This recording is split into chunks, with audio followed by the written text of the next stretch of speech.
Yo, it's Guido coming at you with a Tactics Talk. Happy Friday. This video is going to be slightly different. This is somebody redeemed stream points and picked the subject of my next video. And the subject was, I'm going to paraphrase this a bit because I didn't write down exactly, but it was essentially, what are the top 5 premium tanks? What makes them popular?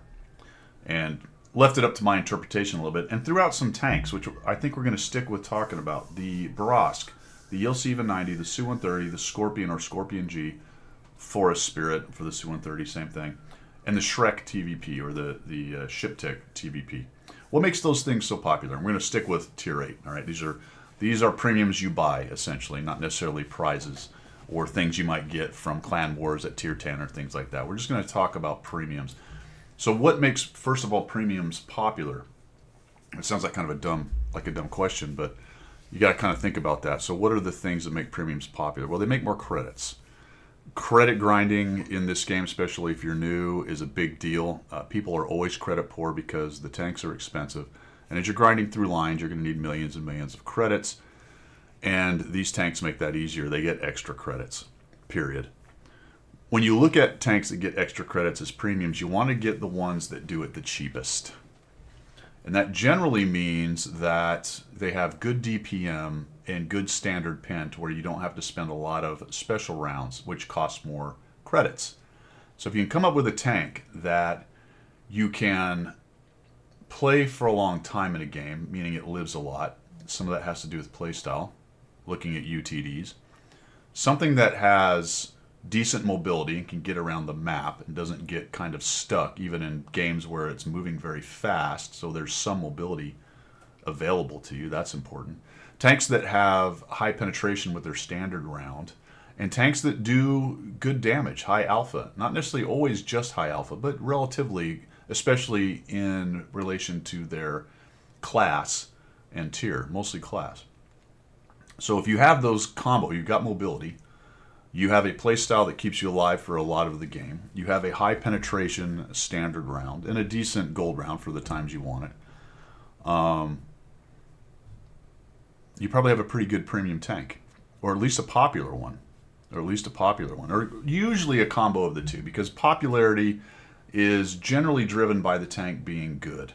There's a huge correlation to that, right? There's always outliers, but there's certainly a correlation to popular tanks also being good tanks. And on the premium side, for all the reasons I said, primarily for the credit grinding. There's also the crew piece. So if you're trying to get a crew ready for that tier 10 that you just have to have, and you've been grinding for 4 months, although these days it seems like 3 weeks or 4 weeks at best, but based on how fast the grind accelerates these days, you probably want a premium tank that you're going to be able to get that crew up to speed on. Remember, premium tanks can take a crew from any tank. Other premium tanks, as long as it's the same class and country. So German tanks like the Scorpion G, then your German TD crews will work in it. There are some situations they have to deal with in terms of what the crew member is trained for, etc., but you get the general idea. More or less, just about any commander will go into this thing. It's mo better if it's a commander gunner, or commander loader, which is weird on this particular tank, but there are some of those things you have to deal with. So that's kind of why premium tanks.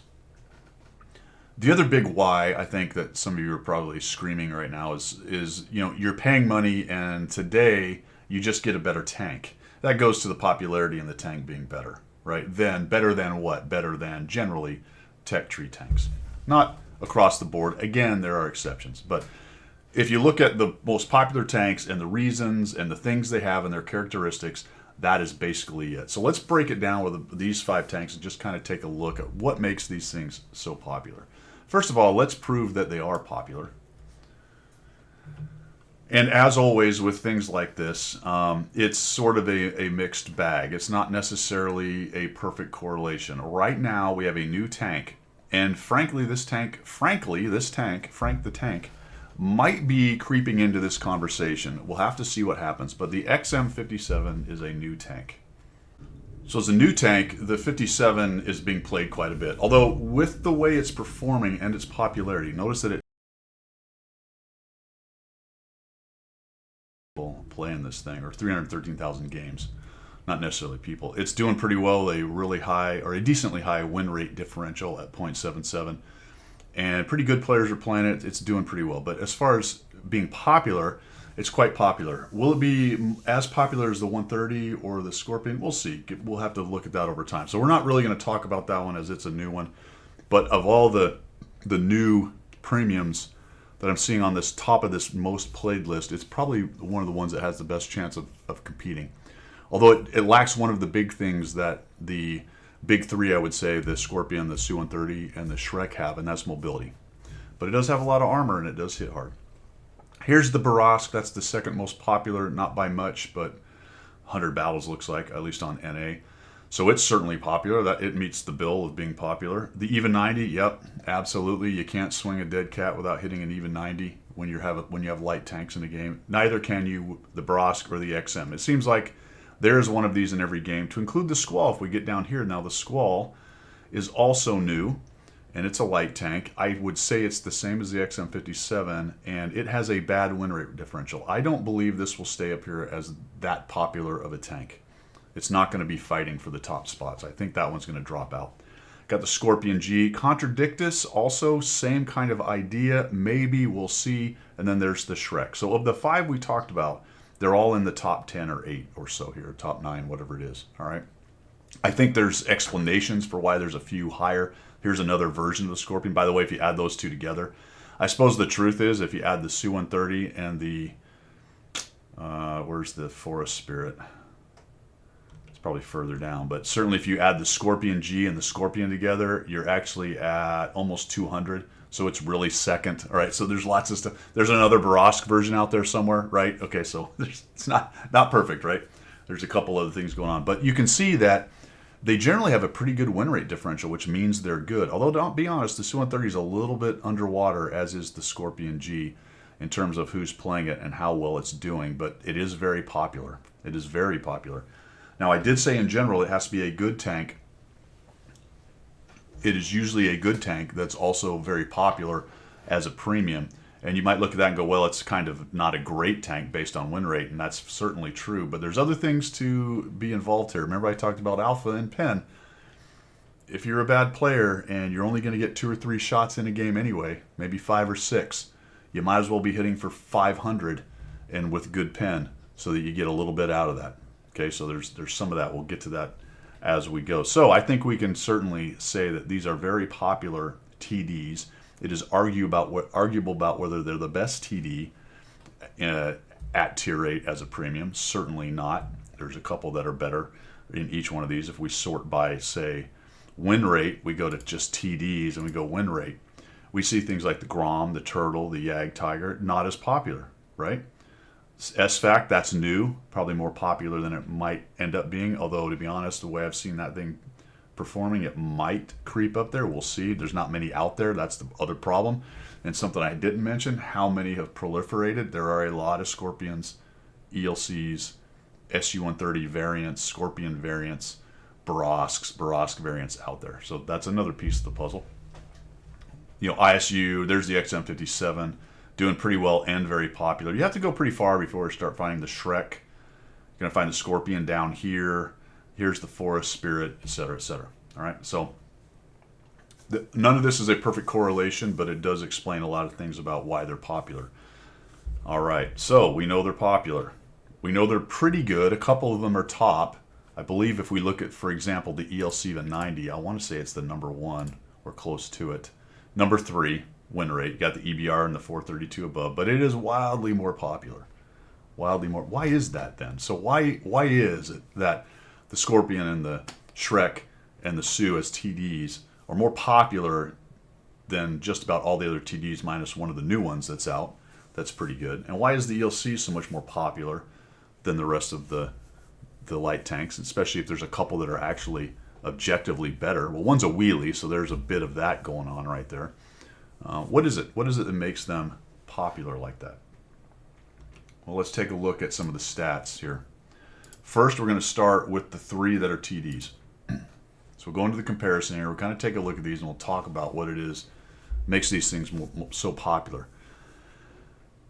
For the Scorpion and the Su-130, there's one other point. There's probably several other points, but one important point right now is one is on the German line and one is on the Russian line, and there's a bunch of tanks on those two lines.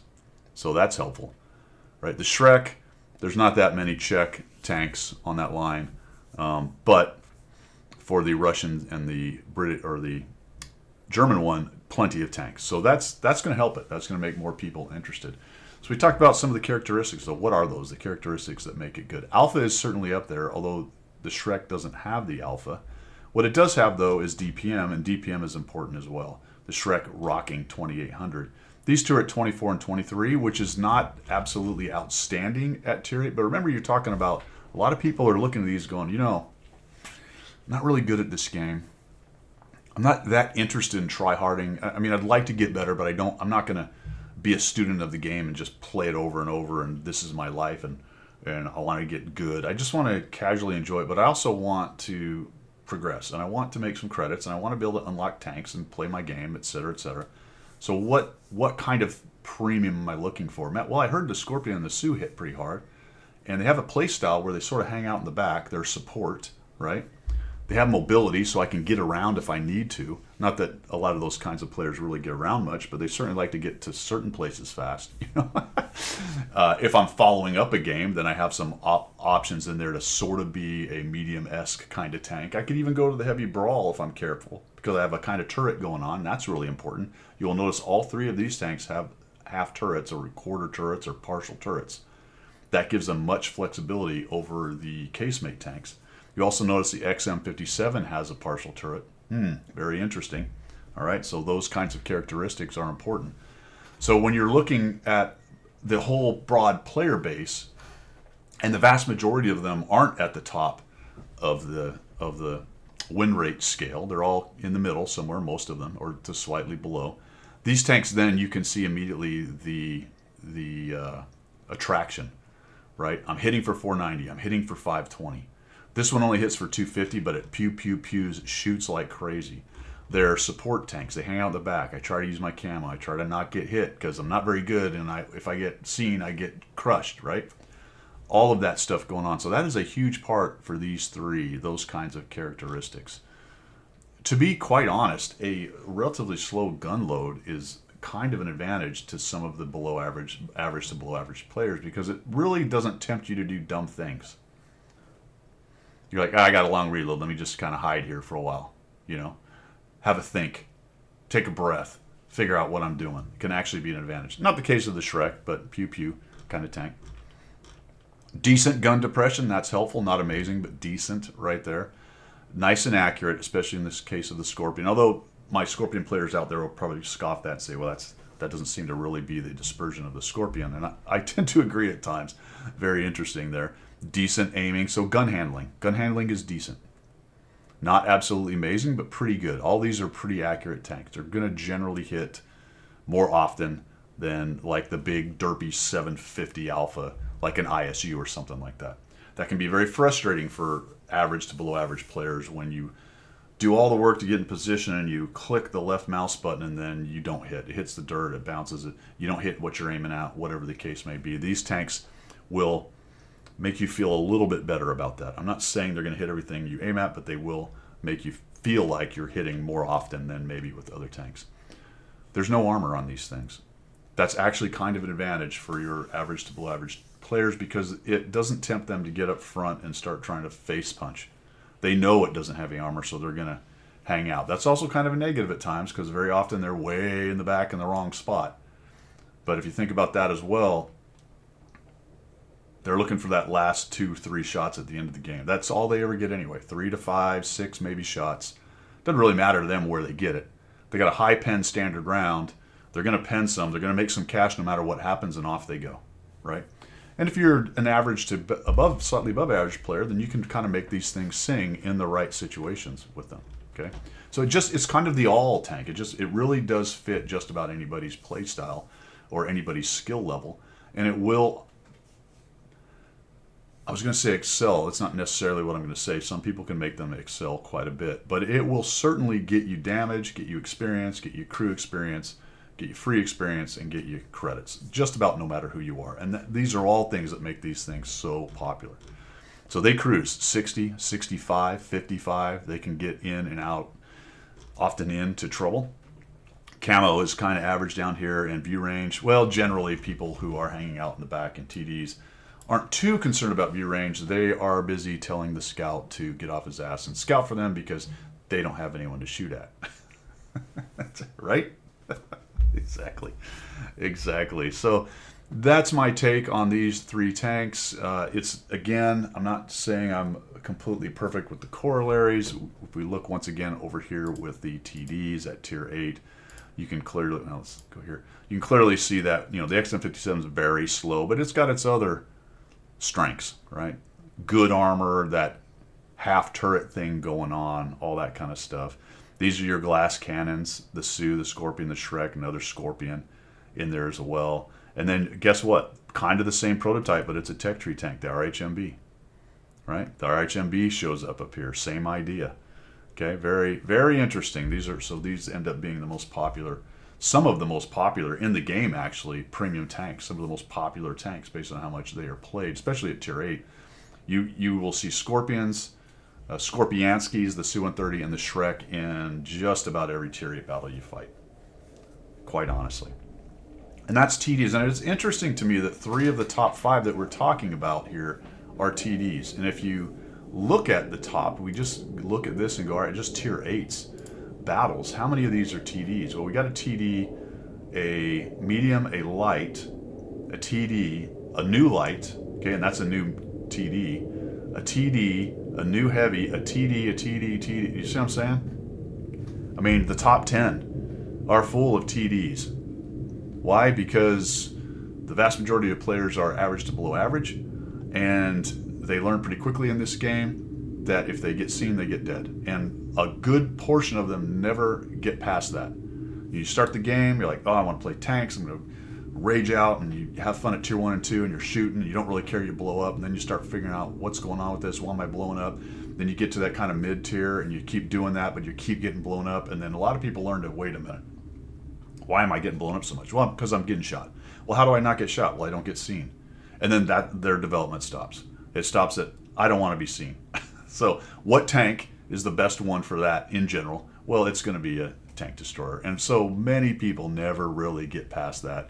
And they'll play all their tanks like tank destroyers, never really learning anything past the game. And that's another piece of the puzzle here for why these things are so bloody popular. Let's talk about mediums, because mediums and light tanks are actually some of the hardest tanks to play in the game. We'll start with the mediums and why is the Burr. So let's move on to the Burr. The Burr's a bit of a different case here. The Burrasque, and we'll talk about the Progetto along with it as well. But the Burr, which is a French medium tank, generally medium tanks are going to be more popular with better players, okay?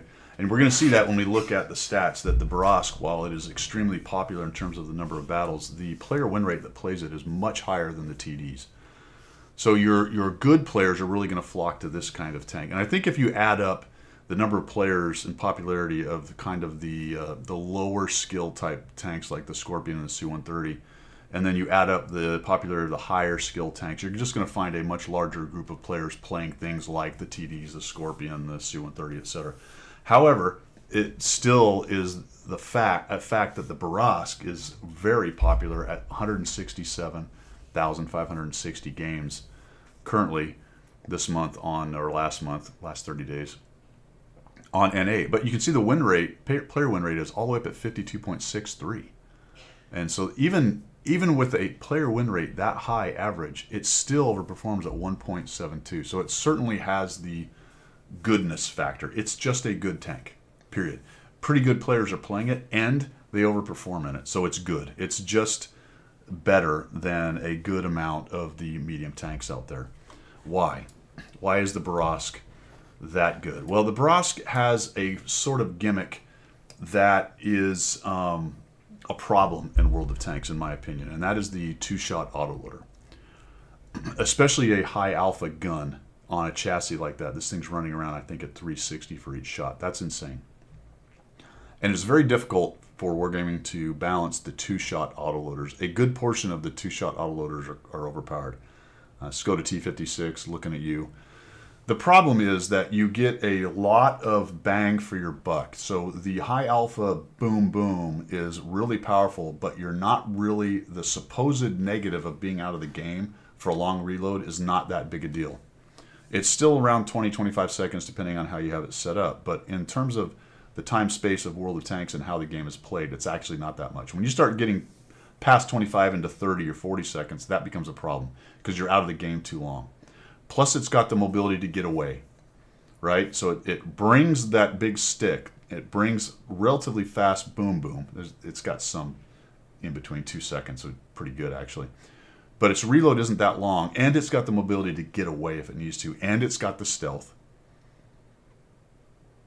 and it's got the view range.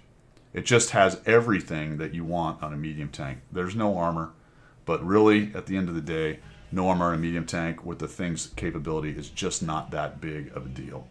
So that is why, in my opinion anyway, the Borovsk becomes one of the more popular medium tanks. Let's take a look at it. And if you can hear drills, that's because we're still in the midst of it. Now, its penetration is relatively low. You do have to work around. And, 190 is not great and 240 is not great. But when you consider this tank and the amount of time or the amount of mobility it has, it's able to get around and get those side shots, those flanking shots, things like that. All right. I was hoping to get this done before they kicked off with that, but there you go. Not going to happen.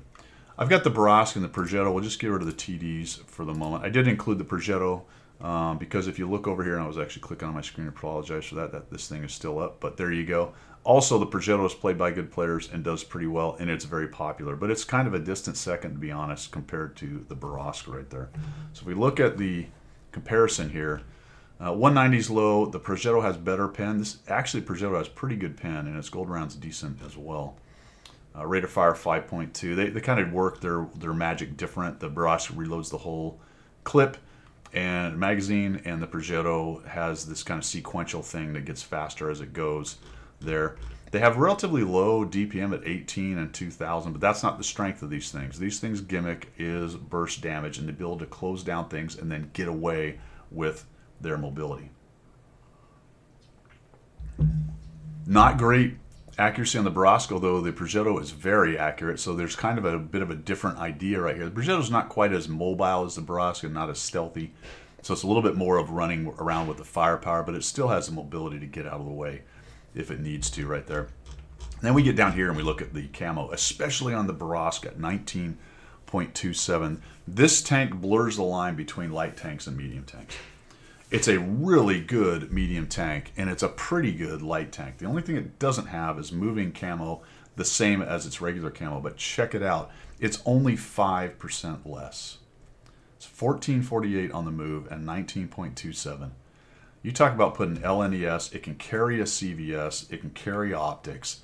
This thing then becomes, and it's relatively small, so we can get into some of the smaller bushes out there.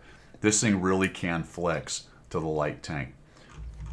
Unlike the TDs, where a lot of the abilities of those three TDs are just kind of Mongo point and shoot and hide kind of stuff, this one does require some brains to get the most out of it. But as you can see, it's quite popular with the good players. I guess brains is probably the bad way to put it. Let's just put it game skill. You can be very smart and not be good at this game for lots of reasons. So, World of Tanks IQ, let's put it that way. You've got to be smart or good with the game in order to get the most out of the Borovsk or the tank like the Progetto. But because the Borovsk has so many strengths that play into the mobility, vision, stealth game, / it's really a medium, / it's got a 2-shot auto loader at 360 alpha. I mean, closing a medium, closing out 700 hit point tanks with relative ease, absolutely deadly, and that's why good players like it. So that's why this thing is at the top in the medium tanks and is one of the 5 we're looking at, which leaves us one last tank, the Evil 90. And this one sort of blurs the 2 points I've made of you've got the TDs for the average to below average guys, you got the really good mediums, We're not going to touch on heavies. There are some popular heavies, but we're going to keep it to 5 tanks. Kind of the 5 most popular, minus a couple points in there for the other ones that are being played more. The Even 90 blurs those lines, and why is so? The Evil 90, there it is. Well, one of the reasons this is so popular is its insanely small size. I'm not sure where the 3 people are in this. One must be strapped to the top. I don't know, but there are 3 crew members. When you consider that the Manticore only has 2 because that's all that fits, and it's about twice this thing's size, to be quite honest, it's a bit of a joke, but there you go. That's what we have. This is the Even 90. It is a French premium tank. Why is this thing so popular? Let's take a look at this thing. It is played, I mean, 3 times the closest one, minus the Squall, which is a brand new tank. So the Squall is still being played quite a bit if we go ahead and do it by battles. We've got Even 90, the Squall, which is new, the Blesk, which is new. And then the first real tank that isn't brand new is the 12T. Why is the 12T played so much? Well, because it's very much the Even 90's slightly larger brother. Very similar play style, to be honest. Then we got the LT-432, which is more of a combat light tank. Take a look at the win rate for the Even 90. Well, it's not the top. The wheeled tanks have a 1.23 win rate plus 1.23 win rate differential, but better players in general are playing it. They're harder to play. The wheeled tanks are a similar idea to the Brosk. The better players sort of gravitate. They have superior strengths that, if you can leverage them, can make them extremely good, but it's not got to have a high watt IQ to do that, okay? 432 is a similar situation. It's only 0.14 above, but look at the high win rate of the players that play it, and they still perform pretty well, slightly above, but it's more of a combat light tank and swing to damage doing as required. So it requires a relatively high watt IQ. Then there's the Even 90, where the win rate of the players is not as low as some of these other tanks, but it's played 167,550 times in the last 30 days or so. It is overperforming people's win rate by a little bit, but it is wildly more popular. And why? Well, it's got a couple things going for it. It's tiny. It can go and hide in places that none of these other tanks can do. Maybe things like the 12T and LHMTV. The LHMTV is kind of a similar play style, but you can see it's well down on that list right there.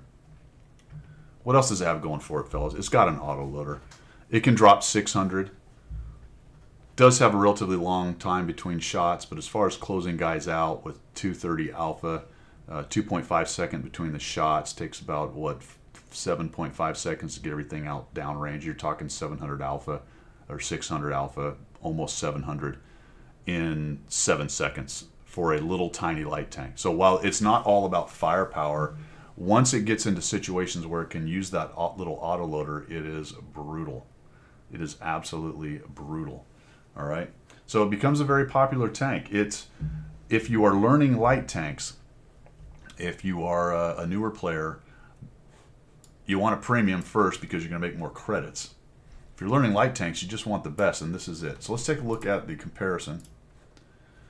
I brought the LHMTV up because I find it, maybe the 12T, to be a very similar play style in terms of being a stealthy tank. They both have similar alphas right here. 226, the LHMTV has actually got pretty dang good pen. It's got a nice little gun, to believe it or not. It's a kind of a long reload at 10 seconds for just a 230 alpha, but you're talking 226 pen. And it is a tech tree tank, by the way, or it's not premium. So a little bit not quite apples to apples here. Even 90 has bad pen, but it's not about that with this light tank. This light tank is the undisputed stealth king of the game. Okay, long reload, yep, got it.